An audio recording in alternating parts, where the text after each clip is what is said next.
Video में हम देखेंगे शिक्षण योजना। इसमें सबसे पहले क्लास रहेगा। क्लास में 4 कॉलम रहेंगे। पहला कॉलम है दिनांक, दूसरा है कक्षा, तीसरा है विषय और चौथा है समय।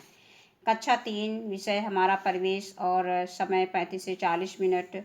लर्निंग आउटकम पहली हेडिंग इसमें रहेगी। बच्चे अपने आसपास पाए जाने वाले जीव जंतुओं को जानते हैं, उनको पहचान कर उनका नाम बताते हैं। जीव जंतुओं को पहचानते हैं, पहचान करके उनका नाम भी बताते हैं। जीव जंतुओं की पहचान व उनकी बोली, रंग व उनके भोजन के विषय में बच्चे जानते हैं।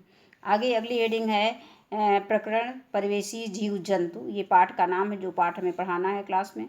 और तीसरी हेडिंग आती है सीखने सिखाने की सामग्री। इसमें हमने पाठ्य पुस्तक हमारा परिवेश लिया है। और अगली हेडिंग आती है सीखने सिखाने की प्रक्रिया गतिविधियाँ। इसमें भी 4 कॉलम रहेंगे। पहला कॉलम है क्रम संख्या, दूसरा चरण है, तीसरा समय और चौथा है आकलन के तरीके। पहली हेडिंग आती है शिक्षण की शुरुआत में। इसके लिए समय निर्धारित है 5 मिनट। प्रतिक्रिया व सहभागिता देखकर बच्चों का आकलन करेंगे। शिक्षक बच्चों से उनके आसपास पाए जाने वाले जीव जंतुओं के विषय में बात करेंगे। इसके बाद शिक्षक बच्चों को नीचे दी गई कविता का सस्वर वाचन गतिविधि के साथ करवाएंगे। इसमें हमने एक छोटी सी कविता ली है, देखते हैं। मुर्गा बोले कुकड़ुक कूं, कहे कबूतर गुटर गूं, कौवा बोले काँव काँव, बिल्ली बोले म्याऊं म्याऊं, कुत्ता बोले भौं भौं भौं, बंदर बोले खौं खौं खौं, मेढक बोले टर टर टर। ये है कविता छोटी सी। इसके माध्यम से बच्चों को परिवेशी जानवरों के बारे में, जीव जंतुओं के बारे में और उनकी आवाज़ के बारे में जानकारी दी गई है। इसके बाद आगे हेडिंग आती है शिक्षण के दौरान। ये इसमें समय, इसके लिए समय निर्धारित है 20 से 25 मिनट। सहभागिता और प्रतिक्रिया देखकर बच्चों का आकलन करेंगे। शिक्षक बच्चों से पाठ्य पुस्तक हमारा परिवेश में पाठ 4 में पृष्ठ संख्या 29 पर बने चित्र के विषय में पूछेंगे कि बच्चों तुम्हें चित्र में कौन कौन से जीव जंतु दिखाई दे रहे हैं और उनके नाम बताओ। अब शिक्षक बच्चों को बताएंगे कि हमें आसपास तरह तरह के पशु पक्षी, कीट पतंगे दिखाई देते हैं या रहते हैं हमारे आसपास। उनमें से कुछ को हम उनके नाम से पुकारते हैं। इन पशु पक्षियों, कीट पतंगों आदि को हम पहचानते हैं। किस प्रकार से इनको हम पहचानते हैं, कैसे हम जान जाते हैं कि ये कीट ये है, इसका नाम ये है, मतलब इसको कैसे पहचानते हैं। ये पहले तो उनको हम देखते हैं, उनके शरीर की बनावट से हम उनको पहचानते हैं। रंग से पहचानते हैं किस रंग का है। फिर उनके पंख देख करके उनको पहचानते हैं। और पंजे और चोंच से भी हम जानवरों को पहचानते हैं। जैसे सबसे बढ़िया उदाहरण तोते का। तोते की चोंच लाल होती है, तो इसलिए ये हम इसकी चोंच से भी पहचान लेंगे। और भी बहुत सी पशु पक्षी हैं और बहुत से पक्षी हैं जिनके चोंच में अंतर होता है।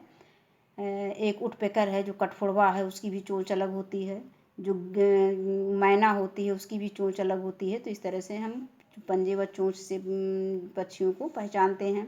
और बोली से भी हम जीव जंतुओं को पहचान लेते हैं। इसके बाद आता है, हम देखते हैं कि हर प्रकार के जीव जंतु बनावट, आकार आदि में एक दूसरे से अलग अलग होते हैं।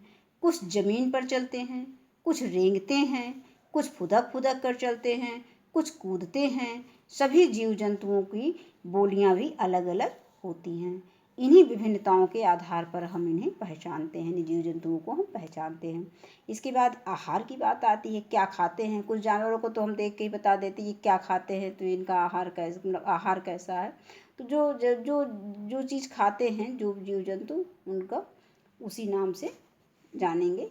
जैसे सभी जीव जंतुओं का आहार अलग अलग होता है। जो जीव जंतु घास, पत्तियाँ, अनाज के दाने, फल, सब्जियाँ आदि खाते हैं तो उनको हम शाकाहारी जंतु कहेंगे, शाकाहारी जीव जंतु कहेंगे। और जैसे इसमें तोता है, गौरैया है, गाय है, भैंस है, बकरी है, ये सब क्या है, ये सब शाकाहारी है। इसके बाद कुछ जीव जंतु जैसे जो मांस खाते हैं वे मांसाहारी जीव जंतु कहलाते हैं। जैसे शेर, बाघ, चीता, ये सब क्या है, ये सब मांसाहारी जीव जंतु हैं। इसके बाद आगे देखते हैं कुछ जीव जंतु, कुछ पॉइंट हमने इसमें और लिए हैं, देखते हैं। कुछ जीव जंतु फल, मांस, कीट पतंगे, घास, पत्तियां, अनाज के दाने आदि सभी प्रकार के भोजन खाते हैं, वे सर्वाहारी कहलाते हैं। इसमें जैसे पक्षियों में हम ले लेते हैं, कौवा सबसे बढ़िया उदाहरण है। और कुत्ता भी है, ये सर्वाहारी होता है, खाना भी खाता है और मीट मांस भी खाता है।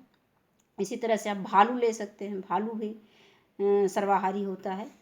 इसके बाद कुछ दूसरा अगला पॉइंट है, जिन जंतुओं को मनुष्य अपने घरों में पालते हैं उसे पालतू पशु पक्षी कहते हैं। जैसे गाय, भैंस, बकरी, तोता, मुर्गी, ये सब क्या हैं? ये सब मनुष्य अपने घर में पालते हैं, तो इसीलिए हम इनको क्या कहेंगे? पालतू जानवर कहते हैं। इंग्लिश में क्या कहते हैं? Pet animals. तो ये पालतू जानवर हो गए, जानवर पशु पक्षी हो गए। इसके बाद अगली हेडिंग, वो अगला पॉइंट हमें जो बच्चों को बताना है वो है, अब शिक्षक बच्चों से पक्षियों की कैसे देखभाल की जाती है पर चर्चा करेंगे। और अगला टॉपिक है कि अगर पेड़ पौधे ना होते तो क्या हम सब जीवित रह पाते? इस विषय पर भी हम बच्चों से चर्चा करेंगे। और अगला पॉइंट आता है, अंत में शिक्षक जीव जंतुओं को कैसे बचाया जाए, इस पर बच्चों से चर्चा करेंगे। शिक्षक उपयुक्त बिंदुओं पर चर्चा के दौरान बच्चों से भी प्रश्न पूछने का अवसर देंगे। बच्चे भी बीच बीच में प्रश्न पूछें, ये भी उनको प्रोत्साहित करेंगे।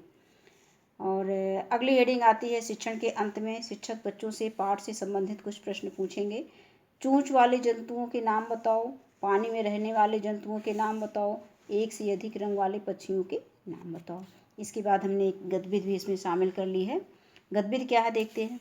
शिक्षक बच्चों को गोले में बैठाकर उनसे कुछ पशु पक्षियों की आवाज़ निकालने के लिए कहेंगे, जैसे तोता है, गाय है, भैंस है, बकरी है। इस तरह के हम बच्चों से आवाज़ निकलवा सकते हैं। और इसके बाद है प्रदत्त कार्य, गृह कार्य, असाइनमेंट। शिक्षक बच्चों को अपने आसपास पाए जाने वाले 10 जीव जंतुओं के नाम लिखकर घर से लाने को कहेंगे। अगली हेडिंग आती है, शिक्षक की आगामी कार्य योजना। शिक्षक बच्चों को जीव जंतुओं से संबंधित गतिविधि करवाएंगे। धन्यवाद।